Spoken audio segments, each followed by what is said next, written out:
کے فرامین مقدسہ مطہرہ میں سے ایک حدیث مبارکہ اب حضرات کی خدمت میں تلاوت کی ہے۔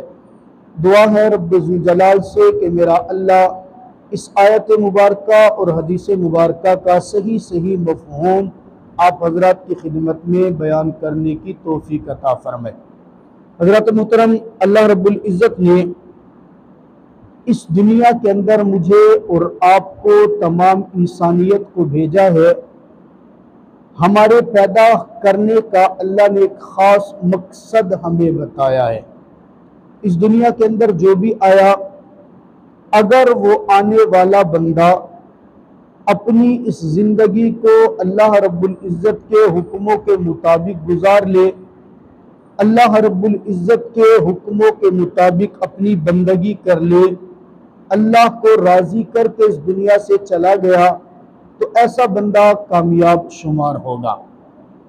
چاہے اس کے پاس دنیا کے اندر مہنگے کپڑے ہوں یا نہ ہو، مہنگی گاڑی ہو یا نہ ہو، اونچا گھر ہو یا نہ ہو، اونچی بلڈنگیں اس کے پاس ہو یا نہ ہو، لیکن اللہ کے حکموں کے مطابق اگر زندگی گزار لی تو ایسا بندہ میرے اللہ کے نزدیک وہ کامیاب شمار ہوگا۔ اور اگر کوئی بندہ ایسا ہے جس نے پیدا ہونے کے بعد اس دنیا کے اندر مال تو بڑا اکٹھا کیا، جائیداد تو بڑی بنا لی، بلڈنگیں تو بڑی بنا لی، بنگلے بھی بڑے بنا لیے، لیکن اللہ کے حکموں کو اپنی زندگی کے اندر نہ لا سکا، نبی کریم صلی اللہ تعالیٰ علیہ وسلم کی سنتوں کے مطابق اپنی زندگی نہ گزار سکا، ایسے بندے کو میرا اللہ ناکام شمار کرتا ہے، یہ کامیاب نہیں ہے۔ دنیا والے چاہے اس کو بڑا کامیاب سمجھے، لیکن دین کی اصطلاح میں اور میرے اللہ کی نظر میں وہ بندہ کامیاب ہوگا جو میرے اللہ کے حکموں کے مطابق زندگی گزارے گا اور میرے اللہ کو راضی کرنے کی کوشش کرے گا۔ یہاں آنے والا ہر بندہ اپنی زندگی کے 3 احوال ضرور دیکھتا ہے۔ اس دنیا کے اندر جو بھی آیا وہ 3 حالتیں ضرور دیکھتا ہے۔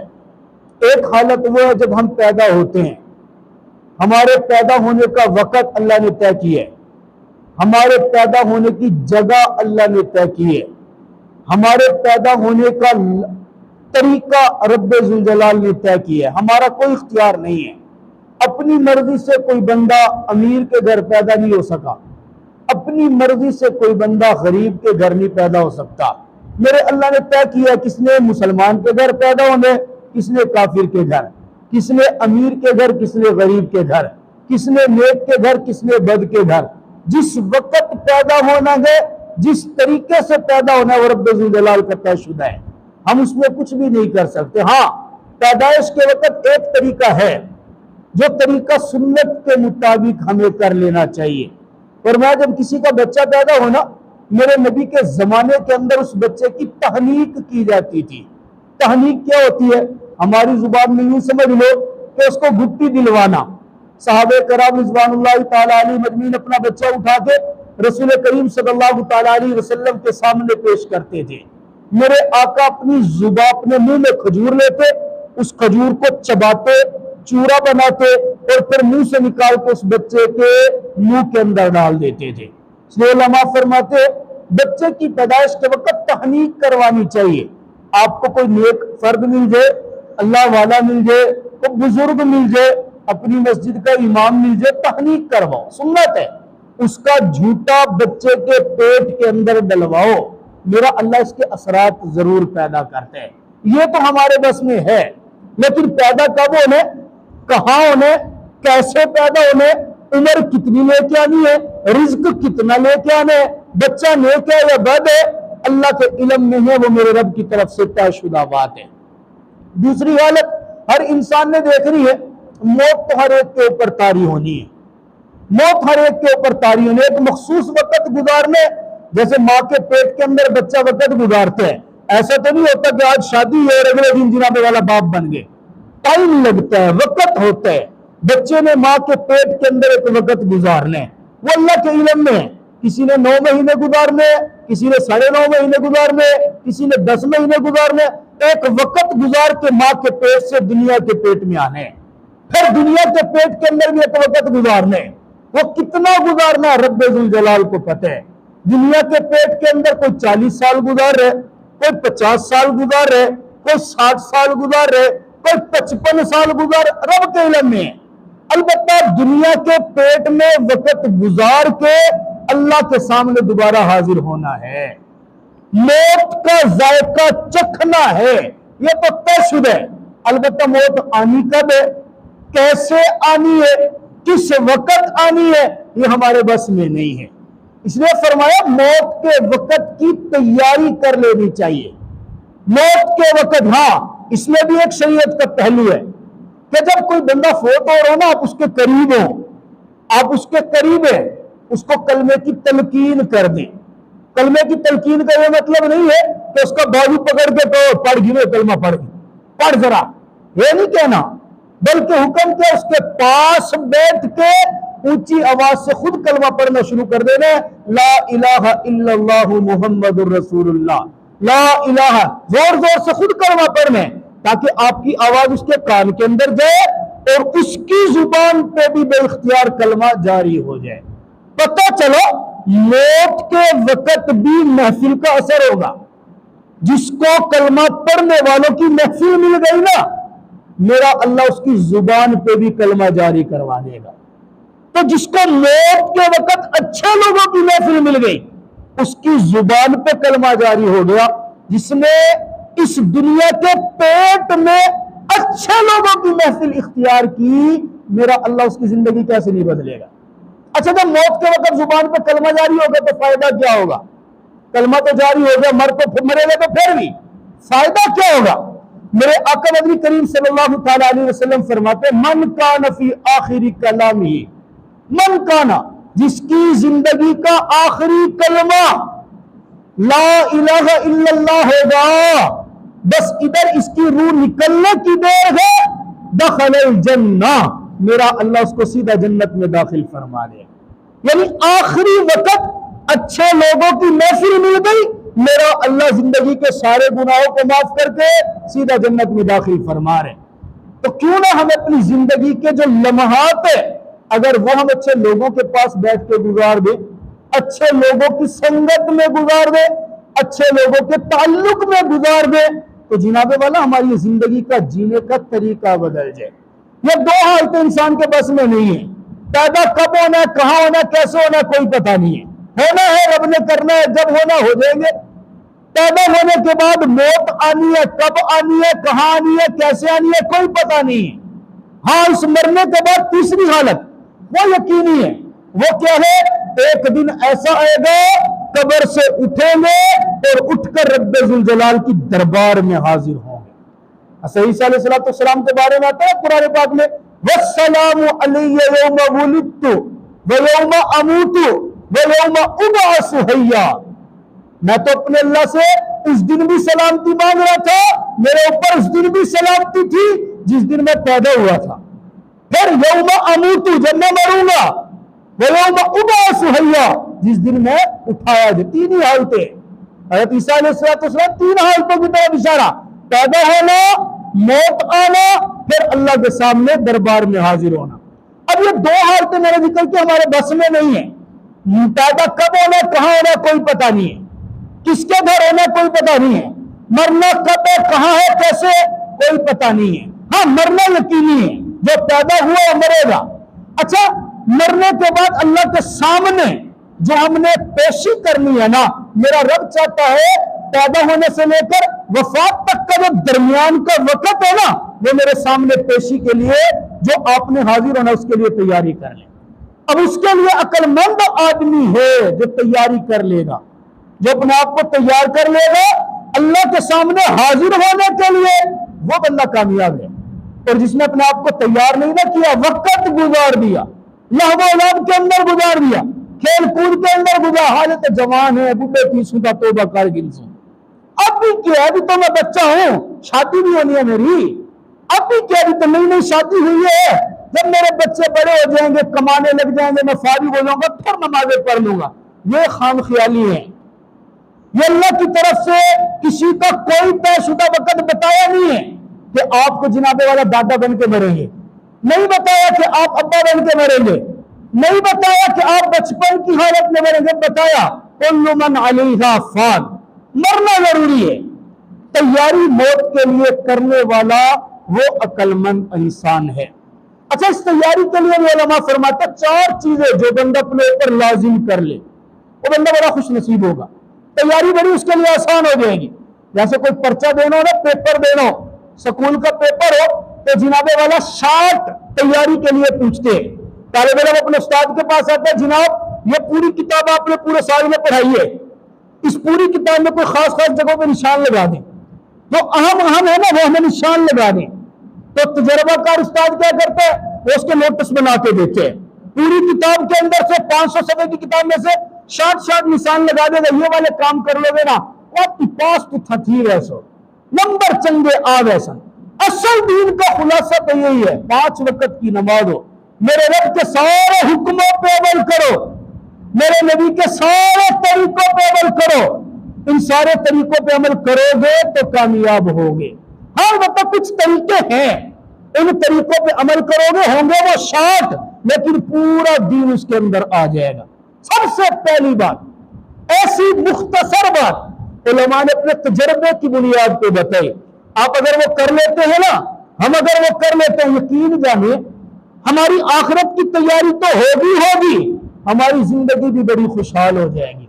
کیا طریقہ؟ سب سے پہلا انسان اپنے قلب و جگر کے اندر یہ بات پیدا کر لے، یہ بات پیدا ہو جائے، کہیں پہ ہے، تنہائی میں ہے، سب کے سامنے ہے، ملازمت پہ ہے، اپنے کاروبار میں ہے، محرم کے سامنے ہے یا غیر محرم کے سامنے ہے، جہاں بھی ہے بس دل کے اندر یہ بات پیدا ہو جائے، انی اری اللہ، میں اللہ کو دیکھ رہا ہوں اور اللہ مجھے دیکھ رہا ہے۔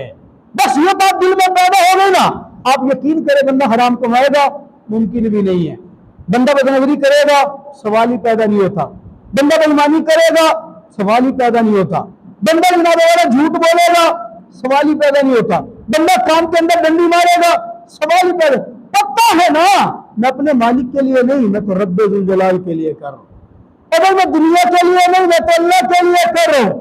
بس اتنی سی بات پیدا ہو جائے۔ آؤ نا مدینہ منورہ کی سرزمین پہ، اس بات کے اوپر میں آپ کو واقعہ سناتا ہوں۔ مدینہ منورہ کی سرزمین، اللہ مجھے اور آپ کو وہ گلیاں دیکھنا نصیب فرمائے۔ آپ یقین کریں وہاں جانے کے لیے تڑپ ہونا ضروری ہے، یہ پکی بات ہے۔ ہمیں بھی اساتذہ کہا کرتے تھے جس نے مدینہ جانا ہے نا ایسا نہیں لے کے جاتا، تڑپ لے کے جاتی ہے، تڑپنا شروع کر دو جانے کا بندوبست اللہ خود بنا دیتا ہے۔ تڑپ کی ابتدا درود پاک کی کثرت سے ہوتی ہے، آپ کثرت سے درود پاک پڑھنا شروع کر دو، صلی اللہ علیہ وسلم، صلی اللہ علیہ پڑھنا شروع کر دو، خدا کی قسم میرا اللہ کام بنا کے دکھا دیتا ہے۔ بندہ بے اختیار دل سے کہتا ہے اللہ واقعی یہ درود کی برکت ہے۔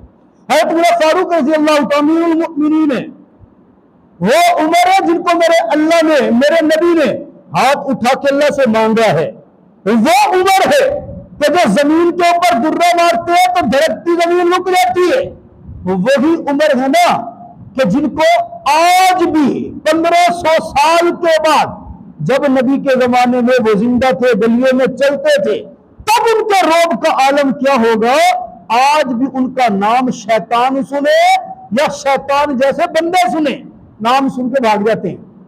جب عمر زندہ ہوں گے تب تو شیطان راستہ چھوڑ کے بھاگ جاتا۔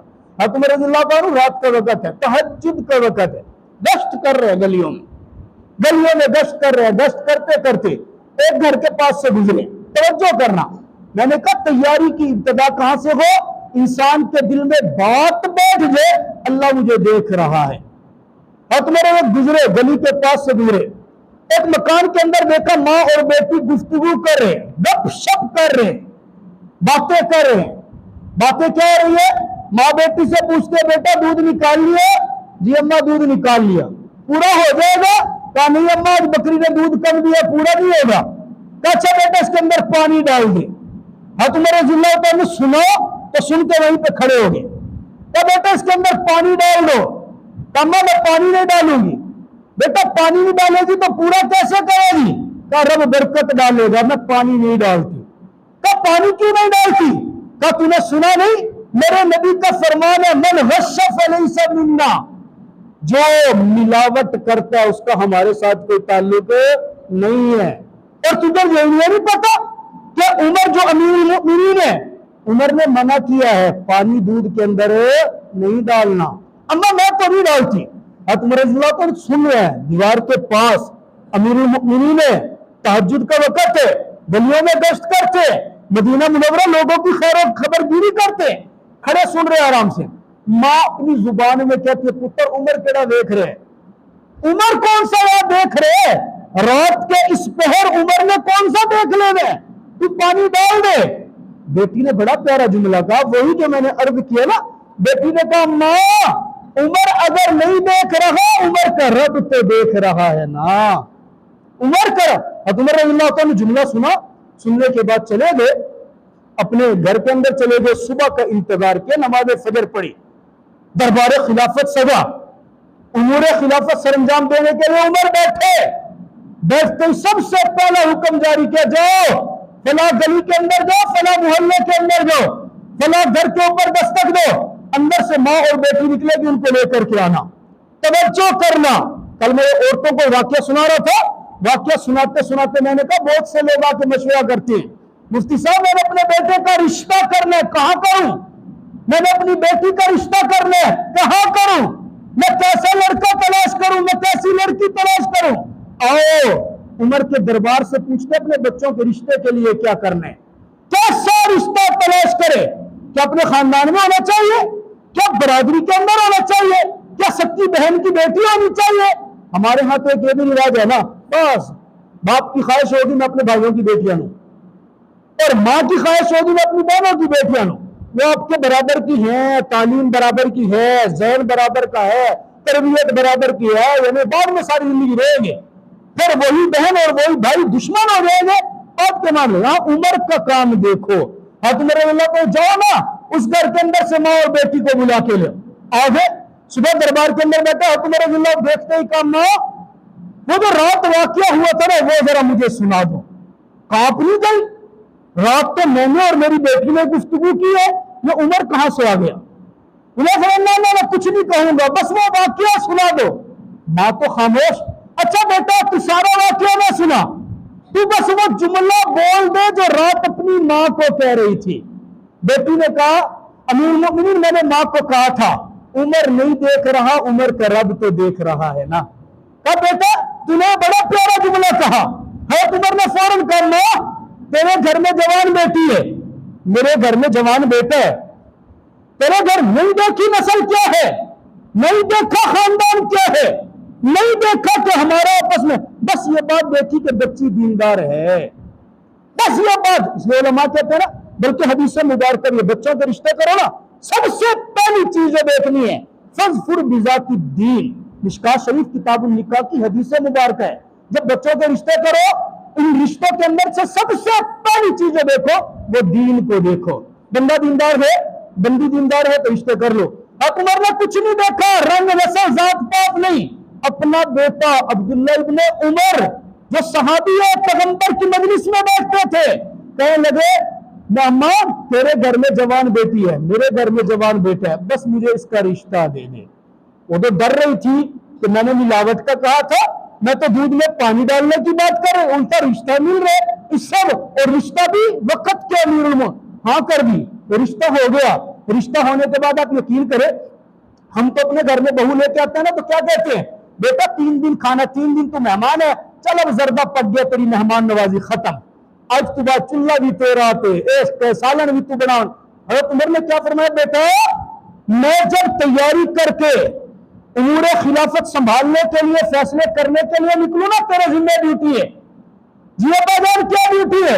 کہا جب میں گھر سے باہر نکلنے لگوں نا تو دروازے پہ کھڑے ہو کر روزانہ مجھے کہا کر عمر نہیں دیکھ رہا، عمر کا رب تو دیکھ رہا ہے نا، بس تیرے ذمہ اتنی ڈیوٹی ہے۔ حضرت عمر فرماتے ہیں جب یہ میری بہو مجھے کہتی تھی نا عمر نہیں دیکھ رہا، عمر کا رب تو دیکھ رہے، میری بڑی عجیب کیفیت ہو جائے، یہ چیز دل میں پیدا ہو جائے، جب یہ پیدا ہوگی پھر جلوت کیا، پھر خلوت کیا، پھر ہر چیز خود بخود بنتی چلی جاتی۔ حضرت عمر رضی اللہ تعالیٰ کا زمانہ گزرا، حضرت عبداللہ ابن عمر رضی اللہ تعالیٰ بڑے ہوئے، جوان ہوئے، جنگل کے اندر جا رہے، سیم واقعہ، جو واقعہ باپ کے ساتھ ہوا وہی واقعہ پھر بیٹے کے ساتھ آیا۔ جنگل کے اندر جا رہے ہیں، روزہ رکھا ہوا ہے، افطاری کا وقت ہو گیا ہے، ایک چرواہا دیکھا، چرواہا بکریاں چرا رہے۔ حضرت عبداللہ ابن عمر رضی اللہ تعالیٰ گئے، جی ہم یہاں مسافر ہیں، آپ ہمیں ایک بکری دے دیں۔ چرواہا نے کہا جناب نہیں دے سکتا۔ کہا کیوں نہیں دے سکتے؟ کہا یہ بکریاں میری نہیں ہیں۔ حضرت عبداللہ ابن عمر رضی اللہ تعالیٰ میرے دل میں خیال آیا، اب جانچوں گا اس کا ایمان کیسا ہے، جنگل میں رہتے دیکھتا ہوں ایمان کیسے، دیکھتا ہوں امانت دار ہے یا نہیں ہے۔ تو میرے دل میں خیال آیا آزمائش تو کرتے ہیں نا۔ میں نے کہا چرواہے تیری نہیں ہے تو تیرا کون سا مالک یہاں پہ دیکھ رہے، اس طرح کر ایک بکری ہمیں دے دے، ہم تجھے اس بکری کے پیسے دیں گے۔ تیرے پاس بکری کے پیسے پہنچ گئے، ہم دودھ نکالیں گے، دودھ پیئیں گے، تجھے بھی دودھ دیں گے، پھر ہم بکری کو ذبح کریں گے، گوشت بنائیں گے، تجھے برابر گوشت کھلائیں گے۔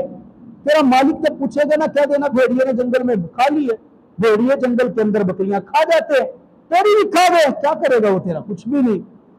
چرواہے نے ساری بات سنی، ساری بات سننے کے بعد کہا اے مسافر میں تجھے نہیں جانتا، تیری بات اپنی جگہ پہ ٹھیک ہے، تجھے بکری ملے گی، مجھے پیسے مل جائیں گے، پیسوں کے ساتھ مجھے دودھ بھی مل جائے گا، مجھے گوشت بھی مل جائے گا، لیکن یہ بتا اس سارے معاملے کے اندر فَأَيْنَ اللَّهُ، میرا اللہ کہاں ہوگا، مجھے یہ تو بتا دے کہ اس وقت میں اللہ سے چھپ کے کہاں جاؤں گا۔